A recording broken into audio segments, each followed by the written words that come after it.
What if your worst thoughts weren't actually yours? What if an enemy could control your mind, your memories, your very actions, without you ever knowing?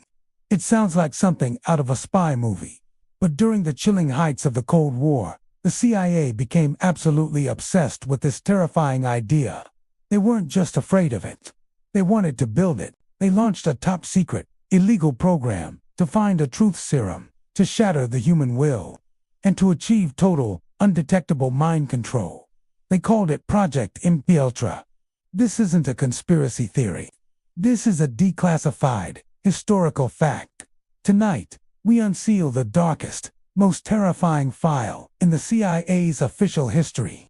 The program was the twisted brainchild of one man, Sidney Gottlieb. He was a chemist, often called the CIA's poisoner-in-chief, and he was given a blank check and zero oversight to break the human mind by any means necessary. His weapon of choice, a potent new psychedelic drug, LSD.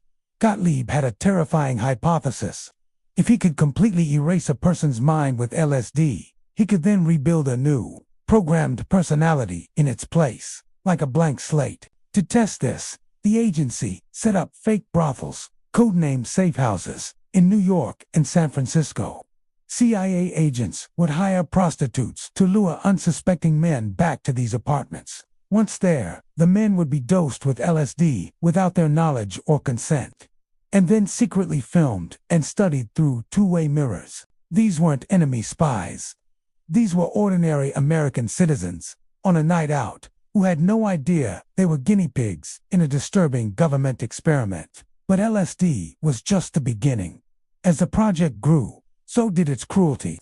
MKUltra expanded its reach, secretly funding brutal experiments in universities and hospitals across North America. They recruited doctors and researchers to test a horrifying cocktail of techniques on patients, many of whom were already vulnerable and seeking help.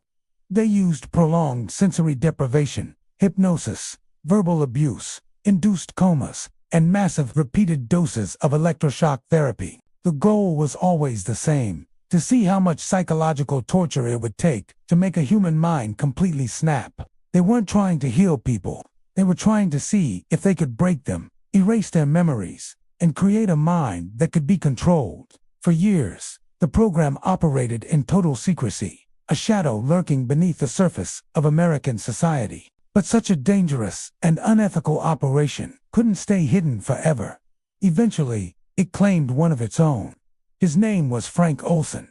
He was a brilliant bacteriologist, a U.S. Army scientist, who was working with the CIA on the MKUltra project. On the evening of November 19, 1953, Olson and a group of his colleagues attended a work retreat. During the meeting, Sidney Gottlieb himself secretly laced their after-dinner drinks with a heavy dose of LSD. Olson, who was unknowingly drugged, experienced a terrifying bad trip. In the days that followed, his family said he transformed. He became severely paranoid, erratic, and fell into a deep, dark depression. He was convinced people were following him, that his mind was not his own. 9 days later, in the middle of the night, Frank Olson plunged to his death from his 13th-floor hotel window in New York City. The CIA immediately moved to cover its tracks. The official story they pushed was a tragic suicide, claiming Olson had a nervous breakdown. His grieving family was left with a lifetime of questions. They called it murder. For 22 long years, the Olson family fought for answers, never knowing the full, horrifying truth about what happened on that fateful night. They didn't know about the LSD.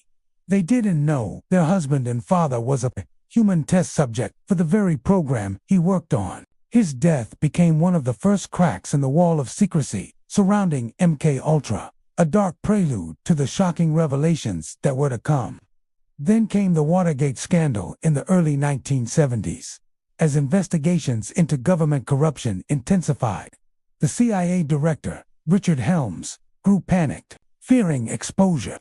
He issued a direct order in 1973. All files related to Project MKUltra were to be immediately and completely destroyed. The shredders ran day and night, turning decades of secrets and evidence of human rights abuses into confetti. They almost succeeded in erasing the entire program from history. But, in a twist of fate, a single box of documents, about 20,000 pages, survived. They had been accidentally misfiled in a financial records building and were overlooked during the purge. In 1975, armed with these surviving files, a congressional investigation known as the Church Committee finally exposed the program to a horrified American public. The headlines were shocking. The truth was finally out. The CIA was forced to admit that it had drugged its own citizens, that it had funded unethical experiments, and that it had operated far outside the law. But because of that frantic order to destroy the files, the most critical documents, the specific details of the most brutal experiments, the names of all the victims, the full scope of the project's horrors, were gone forever. We will never know the complete and terrifying truth of what happened under Project MKUltra. It's a chilling reminder, a file that proves the most terrifying conspiracies are sometimes the ones the government itself admits to. This file remains unsealed. We post new investigations into declassified history every single day. If you want to uncover the truth, subscribe to Dark Files Unsealed and click the bell so you never miss a file. Remember to question everything.